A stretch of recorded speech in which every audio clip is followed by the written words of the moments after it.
Yn gyntaf, ar am.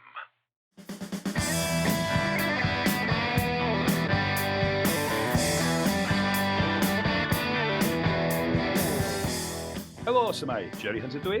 A Richard Wyn Jones ydw i, a da chi'n gwrando ar bodlediad yr hen iaith, lle mae yna Americanwr hynod o wybodus yn ceisio addysgu rhywfaint ar hogyn o Ynys Môn sy'n hynod o anwybodus ynglŷn â cyfoeth i iaith ei hun. Da ni ar gael trwy'r ffrydiau podlediadau, da ni ar gael ar YouTube, lle da chi'n gallu gwylio ni hefyd, da ni ar gael yn gyntaf ar am, a da ni'n hynod o werthfawrogol os da chi'n rhannu'r newyddion am fodolaeth y pod efo unrhyw un all fod efo ddiddordeb.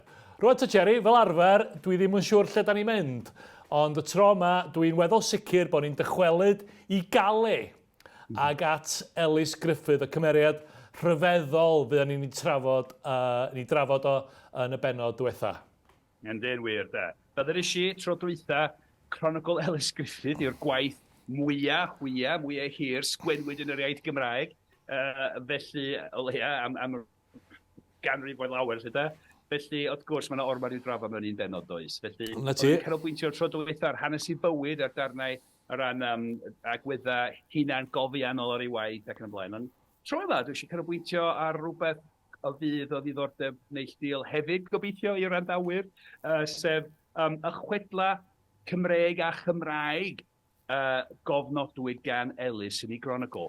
Cofiwch oedd yn sgwennu holl hanes y byd o'r dechrau Beiblaidd hyd at ei oes ei hun, ond oedd yn cynnwys llawer o hanes Cymru, oedd yn copio neu awompio y brenhinedd, y Brit y Tywysogion o lawysgrifau Cymraeg, ac oedd yn cynnwys chwedlau Cymraeg, rhai glwodd o ar lafar, hwyrach, chwedlau gwerin ar lafar pan oedd yn blentyn yn Sir Flint cyn mynd i'r fyddin, a hefyd pethau welodd o mewn llawysgrifau Cymraeg eraill. Llawysgrifau sydd wedi mynd ar goll bellach o bosib de. Felly mae cronicl Elis Gruffydd hefyd yn ffynhonnell holl bwysig o ran chwedlau Cymraeg. Rhai sy'n deud llawer iawn am hunaniaeth Gymraeg hefyd de, a berthynas rhwng hanes Cymru a hunaniaeth Gymraeg. Ac felly mae'n ffynhonnell bwysig hefyd, eisiau trafod y chwedlau hynny, chwedlau Cymraeg sydd wedi cyfnodi yn y cronicl de. Ac un ohonyn nhw, i ddisgrifio fras, heb dy orfodi i ddallan dyfyniadau eto, Richard, cymaint ti'n mwynhau wneud hynny, dwi'n gwybod. Ond, yng Chronicl Elis Gruffydd, yma'r fersiwn cynhara o chwedl neu storia, mae'n dweud storia Taliesin, gwion bach a Taliesin. Mae yna gerddi, wrth gwrs, sydd wedi ei priodoli i Taliesin mewn llawysgrifau cynharach, yn y llawysgrif gynta sgwenwyd gan Elis Gruffydd pan oedd yn gweithio yn Llundain yn y 1520au. Mae yna gerddi wedi ei priodoli Taliesin, ond o ran y rhyddiaeth yna sy'n adrodd, a mae llawer iawn o randawyr yn gyfarwydd iawn o'r stori. Mae'n cael ei adrodd o stori i blant yn y Gymraeg heddiw. Gwion bach, yn hogyn bach sy'n cael ei ddefnyddio fel gwas i'r rach Cyrydwen, a'r lannau llyn tegid yn Gogledd Cymru de, ac mae Cyrydwen a mab sy'n hynod hyll, y mor fran neu fagddi, mae'n hyll, mae'n dwp, a mae hi'n rach, mae gan hi lot o hyd y lledrith, felly mae'n cymryd rhyw grochan anferthol, a mae'n rhoi rhyw berlysion y grochan, a mae'n creu rhyw hir, rhyw swyn, fydd yn gwneud i'w mab hyll twp hi, yn ddeallus ac yn holl wybodaeth. A wedyn mae'r hogyn bach, mae'r gwion bach, yn dwyn y dafnau o hylydd hydol, ac mae'n gwybod yn syth bod o rach Cyrydwen am ei laddo, ia? Ti wedi clywed y stori yma? Na, dwi rioed wedi clywed o'r blaen. Arcian, pa fath o blentyndod gesti da? Dwi'n mynd i gysylltu efo Gareth ag Ela, fy rhieni, ar ôl yr aglen yma. Ti'n gweithio yn y Ceiaf, o'n i'n godro heldefaid pan oedd yn y trechna llenydda. Hwrach bod, dwi'n gwybod un llyfr i blant, hwrach bod wedi gyhoeddi yn ddiwedd arach, fe bynnag. Ond, mae'n anhygoel, ti'n mynd arfer. Dwi'n rhoi wedi clywed hon o blaen. Ar ôl cael y dafna o hyd, a gyda llaw, mae'n debyg iawn i hen chwedl Wyddeleg am y cymeriad Ffinn Mac Cwl sy'n arwr, a mae hefyd yn gyda fo bwerau hydol, mae'n losgi i fawb, mae'n coginio eog, a mae'n signo fo, mae'n cael hyd. So, rhywbeth debyg gyda bwyd, a mae'n cael yr hyd allan hyn, a mae'n gwybod wedyn, achos unwaith mae'n cael yr hyd, mae'n holl gwybodus gwion bach, a mae'n gwybod bod y wrach Ceridwen am ei ladd. Felly mae o'n ceisio dianc, mae hi'n dod ar ei ôl o, mae yna rhyw ras rhyfeddol lle mae o'n troi mewn i un anifal, a mae hi'n troi mewn i anifal arall, a mae'n mynd ymlaen, ac yn y pen drafod, mynd mewn i ryw sgubor, lle mae'n domen o wenydd. Mae gwion bach yn troi hi'n mewn i ryw un ronyn bach o wenydd, yn cuddio fyna, a mae hi'n troi hi'n mewn i iar, a mae'n bita'r gwenydd, a mae'n ilongu fo, reit? Ond wedyn, mae Ceridwen y wrach yn beichiogi, mae'n ei llyngu gwion bach fel... Hyd bach o wedyn. Mae'n beichiogi, reit? A chwedl werin cofio, da. A wedyn, ar ôl 9 mis, mae'n geni'r babi. A gan mae i babi hi ydi o bellach, mae'n methu lafo. A felly mae hi roed yma rhywbeth o cwrwgl bach, rhyw basged bach, a roed yn yr afon. A mae o yna am 20 mlynedd, fel mosas am 20 diwrnod ac yn y blaen. A wedyn, dyna ddiwedd yr rhan gynta, stori gwian bach, wedyn mae yna rhyw chydig o adrodd hanes gan Elis Gruffydd, a wedyn stori Taliesin, iawn, ac yn amser brenin Maelgwn Gwynedd, reit, yng Nghymru. Mae yna gwrtiwr yn llys Maelgwn Gwynedd, Elffyn, a mae Elffyn wedi cael bach o helyntiawn, mae'n fel llawer o gwrtiwrs, dyma Elis, fod yn sôn am oes, Maelgwn Gwynedd yn y gorffennol peth, mae'n darlunio be mae'n i wybod am ddynion y llys yn Llundain, yn yr 1950, cwrtiwr sydd yn gwario pres ar ddillad crand. So mae Elffyn yn mynd i drafferth yn gorwario ac yn y blaen, mae'n siom i'w dad. A mae Elffyn yn ffeindio'r fasged bach yma mewn rhyw orgau sy'n dal pysgod ac mae'n agor y fasged a mae'n gweld babi yna. Ac yn gyntaf mae'n gweld y talcen, yn dod allan o'r blanced yn y basged, mae'n dweud tal Iesin yn golygu sblenydd, gwych, a dyma i enwi fo yn Taliesin, a dyma'r bardd Cymraeg gwych, a mae'r babi yn, mae'n amwysdi o'r babi yn ein blentyn yn fydd, mae'n gallu cerdded yn siarad, ac mae Taliesin yn holl obodus, ac mae'n stori hir, mae'n wych o stori, a mae Taliesin yn helpu Elffyn efo'i broblema, mae'n datrys i broblema, mae'n mynd i lys y brenin llys Maelgwn Gwynedd, a mae'n trechu beirdd Maelgwn Gwynedd. Dwi wedi trafod y ffaith bod y beirdd yn imrysona yn yr oesau canol. Ac wedyn mae Taliesin yn proffwydo i Maelgwn Gwynedd, achos mae'n gwybod popeth sydd wedi digwydd ers dechrau amser hyd y diwedd. A wedyn mae'n lawer o gerddi mewn llawysgrifau Cymraeg o'r oesau canol diweddar a'r cyfnod modern cynnar, sydd yn proffwydo Taliesin yn darogan ac yn y blaen. Felly, mae'n y ddau Taliesin, y Taliesin hanesyddol mewn dyfynodau yn canu yn yr hen ogledd yn y 6eg, 7eg ganrif. Ond dyma'r Taliesin chwedlonol, ond mi oedd yn gymeriad poblogaidd iawn yng Nghymru am ganrif blwydd. Ac mae'n rhyw ffordd o ddangos, o awgrymu gyda stori gyffroes, fantasiol, bod yr awen Gymraeg yn dithol. Mae'n dithol wir. Mae ysbrydoliaeth beirdd Cymraeg yr awen yn cael ei eni eto ym mhob oes. Os dwi'n cofio, mae yna lyfr gan Emyr Humphreys yn does, y nofelydd Eingl... Oes, Taliesin Tradition. Na ti, o Lanfair Pwll yna. Felly, mi fydd y stori honno yn gyfarwydd yn bras i lawer o'n gwrandawyr, dwi'n siŵr, ar y podlediad. Bobl sy'n fwy addysgedig na fi. Dyna beth ti'n trio dweud. Neu di cael plentyndod llai llwm yna chdi. Llyfr mawr y Sean Blewen Coch oedd yr unig stori. Oedd yr unig stori o'n i angen. Ond yr hyn sy'n bwysig yw'r ffaith hon. Yng Chronicl Elis Gruffydd, mae'r fersiwn cynhara o'r stori yna. Felly mae'n cyfnodi llawer o chwedlau gwerin. Bwyd o'r lafar neu a darllenodd mewn llawysgrifau Sir Goth neu cyfun o'r ddau. Felly, mae'n lwyth o bethau. Chwedlau, mae'n gyda fo straeon am y brenin Arthur sydd ddim wedi goroesi mewn llefydd eraill. Am y brenin Arthur fel rhyw ferchetwr yn mynd i hel merched.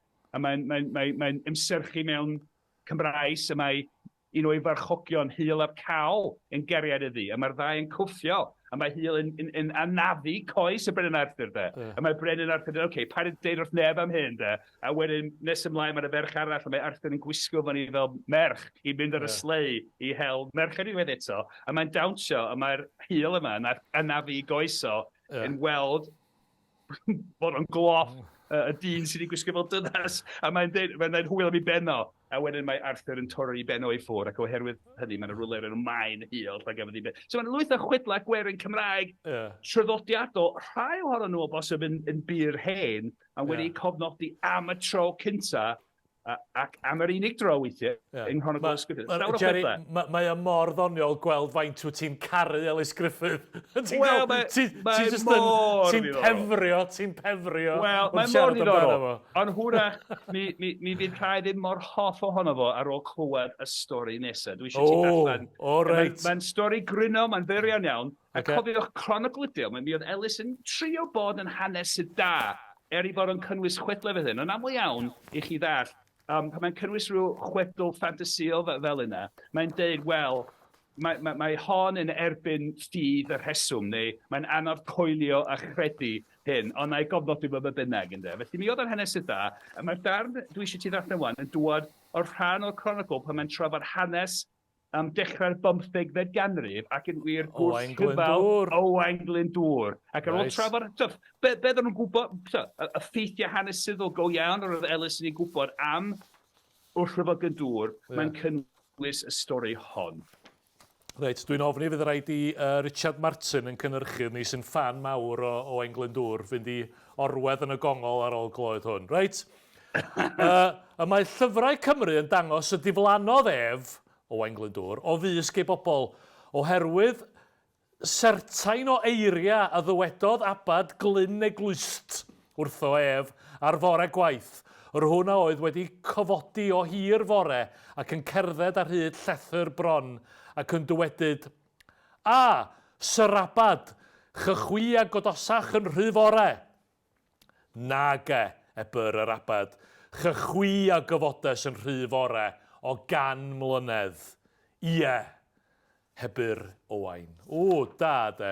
Canis, wrth ymadrodd yr abad efo a adnabu yn hysbys, nad efo y doedd yr Owain yr ydoedd ef yn amcanu i fod. Yr hwn yr ydoedd y brydiau yn addo dwy'n coron Lloegr neu Loegr. Da de. Y brydwyr, y proffwydi Cymraeg, y beir oedd yn cyfansoddi cywyddau bryd yn galw pob math o enwau ar y mab darogan. Owain. Ac yn y blaen. Owain Lawr Goch, Owain o'r hen chwedlau Arthuraidd, Owain o'r hen ogledd. Ac felly, Ond oedd Owain Glyndŵr ganrif yn rhy gynnar. Felly Harry Tudur oedd y boi go iawn. Achos boi Tuduriaid oedd o Elis Gruffydd. Oedd Elis yn gwasanaethu mab Harry Tudur, Owain go iawn, y mab darogan go iawn. Felly mae'r stori hon, a mae'n hawl credu i bod hi'n stori werin oedd yn cael ei hadrodd ar lafar, ynddo? Am Owain Glyndŵr yn cyfarfod ar abad ar sgwrs. Abad, ydych chi wedi deffro'n gynnar? Na, chi, Owain Glyndŵr, sy'n deffro'n rhy gynnar. Gyfodes yn rhy fore o 100 mlynedd. Wych iawn. Felly mae'n deud, nid Owain Glyndŵr oedd y mab darogan, ond tad y dyn dwi'n ei wasanaethu. Harry Tudur, de. A wedyn, mynd a stori bach wahanol, ond mae'n dal yn Gymreigaidd iawn i naws, ac mae hefyd yn stori sy'n ymwneud a dyrchafu a rhamantu tarddiad y Tuduriaid, de. Y stori yma, i wedi eto pan mae Elis yn adrodd hanes y 15fed ganrif, ac i wedi eto, oedd yn ceisio bod yn hanes y da, oedd wedi darllen llwyth o ffynonellau Cymraeg, Saesneg, Ffrangeg, oedd wedi clywed straeon ar lafar, oedd yn mesur a cymharu ffynonellau fel mae hanes sydd da wneud yn siŵr, cael at y gwirionedd, ac felly mae wedi bod adrodd hanes y brenin Harri'r Pumed, fi farwn y ddainc, gan adael i weddw, y Frenhines Gatrin yn weddw, ac dyma'r stori am beth sy'n digwydd. So mae Owain Tudur ydy'r gwrthrych stori? Am garwriaeth rhwng Owain Tudur a Frenhines Gatrin. So, hogia Penmynydd on the make ydy hyn, ynddo?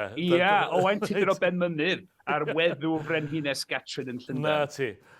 Yn yr amser yr ydoedd y sgwiar o Wynedd yn wasanaethwr ac yn sewyr i enau y Frenhines. So math o was arbennig di sewyr, sy'n rhoi bwyd y Frenhines, mae'n swydd bwysig. Yr hwnna oedd yn caru un o law forwynion y Frenhines. Yr hon a ganfu y mater, ac ar ddiwrnod ger llaw llys y Frenhines, yn amser haf y digwyddodd i'r ysgwiar hwn, fynd i nofio i afon a oedd yn llithro gan ystlys mur y llys. Y neb a ganfu llaw forwyn y frenhines yn fuan. Yr hon a ddangoses y mater i'r frenhines. Yr hon a ddaeth i ffenestr i edrych ar y gŵr yn nofio. Oedd ogyn a bemynydd yn y dŵr. Yn nofio noeth dwi'n tybio. Dwi'n tybio, fel sgodyn dwi'n siŵr. Ar ôl dysgu nofio yn afonydd mawr yn Ysmôn. Anyway, beth bynnag. Ymysg y rhain y gwelai frenhines, un o'i gwyr yn rhagori ei gymdeithion o degwch cnawd. Na ti. O'r achos y gyfynodd y frenhines i'r llawforwyn, pwy oedd y gŵr cnawdwyn a oedd yn ymysg y llaill yn yr afon. Yr hon a ddangoses iddi, mae y Cymro o wain ei sewer hi y doedd ef. Da, de. Aha, eber frenhines. Wel dacw ŵr sydd yn eich caru chwi yn fawr. Yn wir eber y ferch fo'n heddig, felly y mae ef yn dywedyd, ac yn wir, ni chaf i fyned i le yn y byd o'ch golwg chwi, ar ni bo ef yn fy nghorllwy ni. Yn fy nilyn ni, sti. Yn hollol, Ion, mae fel cysgod. Yn hollol. Wele eber y frenhines, gad i mi fyned noswaith yn dyrith di yn lle bo chi yn arfer y cyfarfod, am y fi awnaf iddo ef nad ymyro ef arna ti o hynny allan. Felly, dyna'r rhan gynta'r stori, da, iawn? Reit, gwych. Mae frenhines yn gweld Owain Tudur o Benmynydd yn nofio noeth, da. A mae'r iaith yn hyfryd, dydy? Mae afon yn llithro ger, mir islysus, mae'n wych, dydy? A mae Owain yn rhagori ei gymdeithion o degwch cnawd. Ie, mae'r frenhines yn deud i fod yn gynawdwyn, felly ddim wedi cael llawer o liw hael ym Mhenmynydd, mae'n rhaid, cyn mynd i Lundain, da. Ac felly, mae llawr yn dweud, oce, mae'r dyn ma'n yn nilyn yn bob man, a dwi'n gwybod beth wneud, mae'n dweud, wel, gad i mi fynd yn dy le di, dy rhys di, da. Gan gofio, da, amgylchiadau, da, mi oedd llusoedd neuad a tai yn y cyfnod yn dywyll iawn gyda nos. Doedd ddim cola trydan am ond canwylla balli, da. So, mae'n weddol gredadwy ar unwedd yr hyn sy'n ar fi'n digwydd. Gawn ni weld. Oce. Ac o fewn ychydig o amser yn ôl, hyn y gwnaeth y llaw forwyn oed ar gyfarfod ag Owain mewn galeri ger llaw stafell y frenhines. I'r hon y dangoses y llaw forwyn gwbl o gyfranc. Yr anturiaeth, y stori, cwbl o'r stori. A oedd rhyngthu hi ac Owain. A'r frenhines y gymerth a'r chenad ei llaw forwyn, sef gwisg, allanol, ei llaw forwyn, ac yn y tywyll, hi a aeth i'r galeri yn y man yr ydoedd Owain yn disgwyl ei gariad. So mae frenhines yn mynd i gwisgo ffrog i llaw forwyn, i dwyllo Owain, ie? Reit, yna ti. Yn lle'r hon y cymerth ef y frenhines erbyn ei mwngwl i amcanu... Mwngwl, ie. I amcanu, rhoddi cusan i'w gennau hi. Yr hon a droes ei grydd at ei enau ef. Ac yn ôl iddynt hwy ymddifan serten o eiriau bob un a'i gilydd, efo a ganfu o leiad yn dyfod megis ped ddiasau y frenhines yn dyfod i'w siambr. O'r achos y ceisiodd ef roddi cusan i'w min hi wrth y madael. Yr hon a droes ei grydd ato ef yn yr un modd. O'r achos y tybiodd ef nad ehiodd ei gariad ef. O'r achos y fe o frathodd ei grydd hi a'i danedd megis y gallai ef wybod a gweled yn hysbys pwy a oedd yn watwar ef yn y modd hwnnw. Ar yr hyn yr ymadewes Owain a'r frenhines o arswyd y goleuad. Yn ôl yr hyn yr aeth y frenhines i'w siambr ac Owain i'w letu. Ie, felly dyma fo, mae Owain di dall mae'r hwnnw i dwyllo fo, nid i gariad oedd yna, felly mae'n brathu i boch i grydd i gael gweld yn y bora yng ngola dydd pwy ydy hi, da, iawn? Ie, wedyn mae'r ddau wedi ymwahanu. Ie, a wedyn y bora wedyn, y dar nesa. Reit. Maddeuwch chi mi os di'r darllen yn llusgo, ond dwi'n wedi gweld hwn o'r blaen. A thrannoeth y gorchmynodd y frenhines yw siambwrlen o'r chymyn Owain i fod yn sewyr iddi hi ar ginio y dethwn hwnna, yr hyn a gyflawnodd.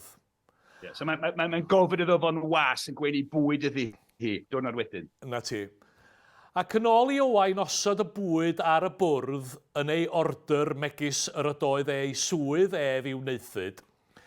Efo a droes ei wyneb at y frenhines, o'r honna oedd yn ymolchi i fyned i'w chinio.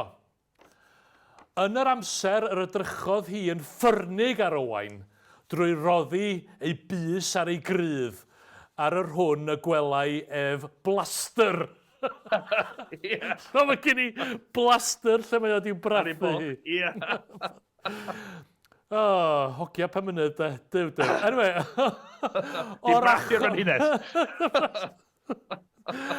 O'r achos y gystyngodd ef ei ben drwy addef yn ei galon, mae y brenhines a frathau ef ei grydd y nos yn y blaen. O'r achos, yn ôl opiniwn rhai o lyfrau yr amcanodd ef gymryd ei farch a marchogaeth i'w wlad rhag ofn y frenhines. Yr hon yn ôl opiniwn rhai o'r bobl a ddonfonas genad yn ei ôl ef. Yr hwn a gaffas ef yn ei letu yn tynnu ei bwtsias am ei goesa i amcanu gymryd ei siwrna parth a Chymru. Yr hwn a orchmynodd iddo ef ddyfod ger bron y frenhines. Yr hon, yn ôl opiniwn rhai eraill o'r bobl, a'n ddanfonasau o'r chymyn at y porthorion a'r gadw Owain o fewn pyrth y llys. Onid ni wnau mater pa un o'r ddau fodd y dycpwyd ef ger bron y frenhines. Yr hon o fewn ychydig o amser yn ôl, a wnaeth gymaint ohono ef yn gymaint iddi amcanu i'w brodi ef. Ia. Felly, stori, gariad, ddoniol, anwylhedu mewn ffordd, ddoniol iawn, ac sydd yn egluro man cychwyn dynasty y Tuduriaid mewn ffordd, fel hyn, gyda brathiad ar foch y frenhines, ynddo.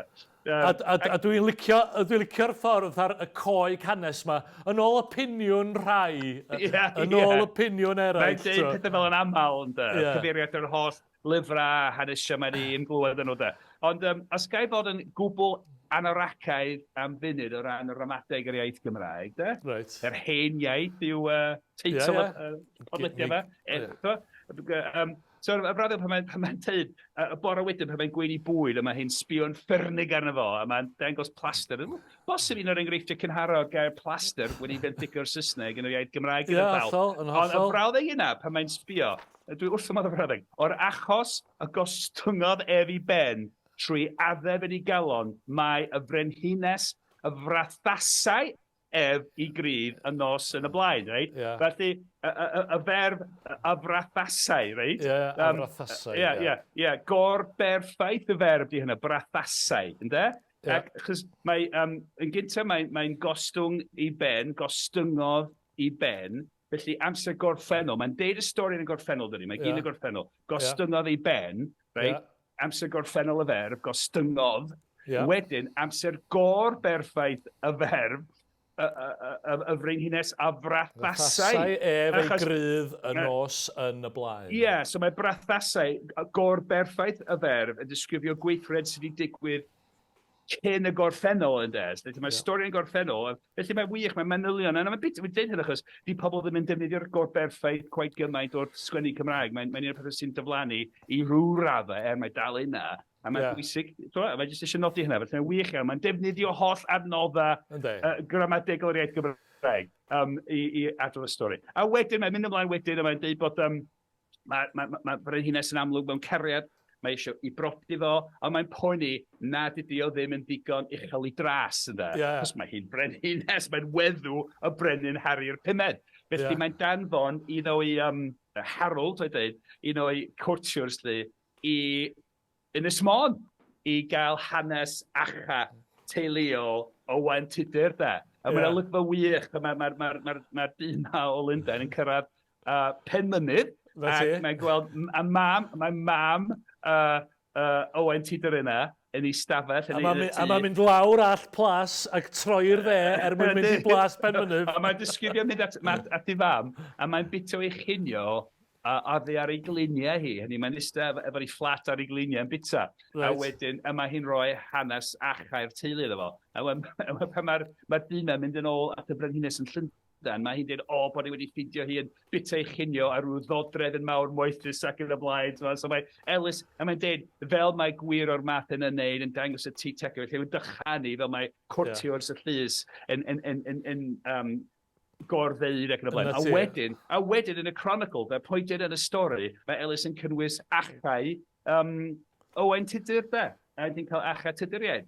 Felly, wrth gwrs, mi oedd y beirdd Cymraeg yn hel achau bwysig iawn. O ran i casgu mewn llawysgrifau Cymraeg, ond hefyd i'w dyfynnu mewn cerddi o fawl. Felly'n gweld Elis yn gwneud hynna fel rhan o'r cronicl yn fyna. Mae yna ffraethineb, mae o wir yn ffraeth yn dydi, mae o'n ddoniol yn dydi. Mae'r ffordd mae'n sgwennu, mae yna hiwmor go iawn yng nghanol yr hanes hefyd, does? Oes, hollol. A wedyn... Mae personoliaeth cry iawn yn dod trwy. Oes, ei laiso. A weithiau, ath o'n ôl a glosio, fel ydy'n dweud, hynny, sgwennu nodiadau ar ymwyl y ddalen yn ei lawysgrifu hun. Weithiau mae'n edrych llun o ryw fus yn pwyntio, dweud, sbiwch ar hyn math o beth. Ac a mae'n dweud pethau bach ironic coeglyd weithiau yn arsylwi ar ei destyn ei hun. Ond os gen i ni amser i un stori arall i mi adrodd? Oes, gwan, tyd blaen. Gan bod ni'n aros efo straeon Cymraeg, straeon gwerin sy'n ymwneud a hanes y Tuduriaid. Mae gen i fo stori wych wedyn am enedigaeth Harry Tudur, de. So, ddwy gynhydlaeth wedyn ar ôl Owain Tudur, de. Yr un sy'n mynd yn frenin, sy'n mynd yn Harry'r Sydyn.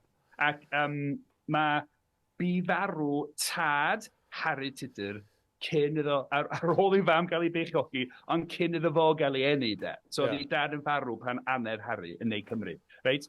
Ac mae'r stori mae'n dechrau yng Ngogledd Cymru, yng Ngwynedd. A mae'n sôn am Siambr yn Gwynedd sy'n swyddog pwysig, a bardd go iawn gyda llaw. Robin Ddu, mi oedd Robin Ddu yn bardd go iawn yn y 15 ganrif, mae waith wedi goroesi mewn nifer o lawysgrifau, ac oedd o un o'r bridwyr yma, un o'r beirdd bryd, oedd yn canu cywyddau bryd. Robin Ddu Eryri.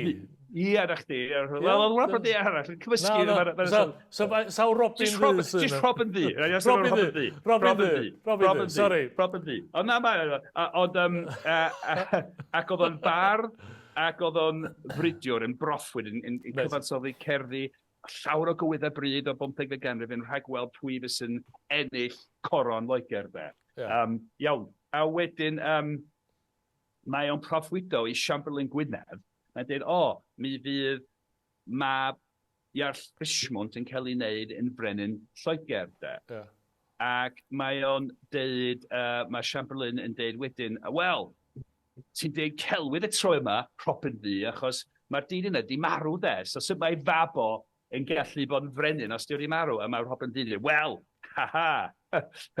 mae o di marw, ond mae ei wraig, ei weddw yn beichiog. A mi fydd y babi fe yn dwy'n coron Loegr, de. Felly fe wych, de. A wedyn, dim yn gorfod fyna, wedyn mae'r bardd yma, Robin Ddu, yn mynd ar gefn i geffo, mynd lawr i dde Cymru i fod yn bresennol pan mae Harry Tudur yn cael ei eni, de. Ac mae yna, a mae fel rhai fersiynau sy'n mewn testunau sgwennu bod ieithoedd ar wahanol Gymraeg, dydy, beth y diwedd arach am y Brenin Arthur, a da chi'n gweld hyn mewn ffilmiau Hollywoodaidd, fel y ffilm Excalibur am y Brenin Arthur a rhywbeth felly. Mae Myrddin, Dewi Myrddin, de, yn bresennol pan mae Arthur yn cael ei edi ar y math o beth ydi o, de. So fel Myrddin yn mynd, neu Merlin yn y pethau Saesneg, Myrddin yn mynd i ryw dywys a gorechwilio genedigaeth y darpar Brenin Arthur. Mae'r bardd yma o Wynedd, Robin Ddu lawr yn neu Cymru, pan mae Harry Tudur yn cael ei eni. A hefyd, mae'n deud, bod ei fam wedi enwi yn Harry, yn Henry, de, mae o mae'r bar Robin D yn rhoi enwau eraill ar efo ni alw'n Owain ac yn y blaen. Fod i'r Owain ac yn y blaen. Mae yna lwyth o bethau fel yna. A bosib chwedlau, cofiwch, gafodd Elis Gruffydd ei eni yn ystod 10 mlynedd, 15 mlynedd ola y 15fed ganrif. Felly debyg iawn bod e wedi clywed straeon, felly gan i cenhedlaeth i rhieni a'i nain a'i daid oedd wedi darllen rhai llawysgrifau. Ac mae'n gweu y peth yma gyda'i hanes, ond y straeon dyn ni wedi trafod yn y bennod yma, mae'n bethau hefyd, a oedd o'r pwys mwyaf i Gymro, a oedd yn gwasanaethu Harri'r Wythfed, un o'r Tuduriaid, ac yn falch iawn o'r baith i fod o'n gwasanaethu Harri'r Wythfed a'r Tuduriaid. Un o'r pethau dwi'n cofio o ddarllen dy gyfrol di sophistry Saeson, ynglyn â Elis, ydy'r ffordd mae hunaniaeth Elis yn ddiarth i ni ar un ystyr yn dydi. Chos mae'n galw hyn yn Sais, os dwi'n cofio hyn yn iawn ar adegau, mae'n galw hyn yn Gymro, mae'n galw hyn yn Brydeiniwr. Mae'r pethau ma'n fwy hylifol, ac yn wedig y ffaith bod o'n galw hyn yn Sais. Hynny, mae'n sôn am y byddin Saesneg, mae'n rhan ohoni, a nid byddin Brydeinig hollol, so hynny yn union. Ac yn Gymro hollol, hunaniaeth wahanol iawn, ond eto, mae'n sgwennu'n Gymraeg, ni'n sgwennu gymaint y Gymraeg, a mae'n cynnwys lot o chwedlau Cymraeg, mae'n amlwg i fod wedi dewis cymdeithasu a Chymru yn Llundain ac yng Nghale, yn aml iawn, iddo brodi Saesnes yng Nghale. Ac hefyd, mae waith o darnau o'r cronicl sydd yn hunan gofiannol yn trafod pethau o'r Elis ei hun, yn llygadus dyn nhw. Weithiau mae'n dangos y tensiynau oddi fewn i'r wladwriaeth ac oddi fewn i fyddin Harri'r Wythfed. Mae yna un darn gwych yn y cronicl yn disgrifio un o ymgyrchoedd milwrol Harri'r Wythfed ar y cyfandir yn gynharach rhyw 10 mlynedd, 15 mlynedd cyn i Elis dechrau sgwennu yng Nghale. Ac oedd yn ymgyrch ar y cyfandir, oedd yn drychyn epus, oedd y tywydd yn wael, a'r milwyr yn gorau cysgu yn y glaw, noson ar ôl noson, ac dim digon o fwyd, ac wedyn oedd yna rhai milwyr yn y fyddin yn dechrau gwrthryfela, mutiny fel dweud, a dyn eisiau troi yn ôl am Loegr, ac mae'n deud Elis Gruffydd, oedd rhai o swyddogion ar weinwyr y fyddin yn deud mae ar y Cymru yn y fyddin yr oedd y bai, a eisiau troi yn ôl, desertio fod chi'n heddiw gafod yn ôl. A mae Elis yn deud wedyn, ond nid ydyn nhw oedd y gwir, A mae'n dyfynu hen ddahareb Gymraeg i egluro hynny. Nid oedd y Cymru ddim yn cwyno yn fwy neu'n llain yr Saeson, ond mae'n dyfynu ddahareb. Ddahareb sydd ddim ar lafar gwlad heddiw, ond i bai, os di rhywun di clywed y ddahareb, deudwch y bai, y ci dych chi eisiau ei ladd yw'r ci sydd wedi bod yn lladd defaid. Ti'n dall yna? Y ci dych chi eisiau ladd ydy'r... Na, egluro hwnna. Oce, so os ti'n ffarmwr, a mae gen ti gwn defaid, reit? A mae un o'r cwn yn dechrau lladd defaid, O, ti eisiau ladd, ia. Ti'n lladd y ci yna, reit? Wyt. Ond, yn dweud, wel, os di ffarmwr yn gweld bod rhyw ci yn ladd i gwn, dim yn gwybod pa un, mae'n lladd y ci dydy o'n licio, neu'r ci mae'n licio leia. So, y ci dych chi eisiau ei ladd yw'r ci sydd wedi bod yn lladd defaid. Ti roi y bai ar yr un ti eisiau ladd be bynnag, reit? Reit. Felly, gwrth Gymreig. So, oedd y swyddogion Saesneg yn y fyddin, bod y Saeson a'r Cymru yn cwyno'r un fath, oedd y Saeson yn y fyddin eisiau cosbi'r Cymru, roi y bai ar y Cymru, A mae'n dyfynu hein ddaharab Gymraeg am figilio defaid, sydd ni. Mae'n y lwyth o bethau fel. Mae'n ffynonell mor gyfoethog o ran personoliaeth y profiad bywyd Cymro yn oes y Tuduriaid, gan gynnwys yr holl hanes, yr holl chwedlau gwerin Cymraeg, fysa wedi dyflannu, fysa ni'n gwybod lot o'r chwedlau gwerin Cymraeg o'r oesau canol anibai amdano fo. Gwych, Jerry. O hwnna wedi bod yn bleser. Mae dy afiaeth a dy ddiddordeb ynglyn â bob dim i wneud efo Elis Gruffydd, jyst yn heintus. Mi fyddwn ni yn dweud wrth unrhyw un sydd wedi mwynhau y bennod hon ar un o'i blaen ni, bod llyfr Jerry, Sophistry Saeson, ar gael mewn bargain bins, mewn siopa. Siopa lyfrau elaw. Ar hyd ag ar lled Cymru, ac yn cael siwr o fod, yn wirioneddol werth i'w ddarllen. Felly diolch i ti, Jerry. O hwnna'n lot o hwyl ac yn hynod o ddiddorol. Felly, ia, pennod arall wedi dod i ben. Diolch i chi am wrando. Diolch i Richard Martin sy'n cynhyrchu a sydd yn fferu. Mae'r stafell yma mor anhygol o oer. Dwi'n meddwl bod ni'n mynd i orfod mynd i gnesu yn syth ar ôl stopio recordio. A'r stafell yma'n rhy boeth i beth eto. Yn hollol, dyna fo. Dwi'n chwsio. America, de. Gwres mawr yn America. Tlodi a chynnu a goerfel yng Nghymru. Be allai ddweud? Beth bynnag, da chi'n gwrando ar yr hen iaith. Da ni ar gael drwy'r gwahanol ffrydiau podlediadau. Da ni ar gael ar YouTube, da ni ar gael yn gyntaf ar am. Does gennym ni ddim cyllideb ysbysebu, felly os ydych chi'n gallu rhannu yr newyddion am fodolaeth y pod efo unrhyw un all fod efo diddordeb, fyswn ni'n hynod o ddiolchgar i chi. Ymunwch efo ni tro nesaf, dyw awyr beth da ni'n neud tro nesaf, ond mae hwnna'n rhan o'r pleser. Diolch i chi, welwn i chi'n fuan iawn, hwyl fawr am y tro. Hwyl fawr.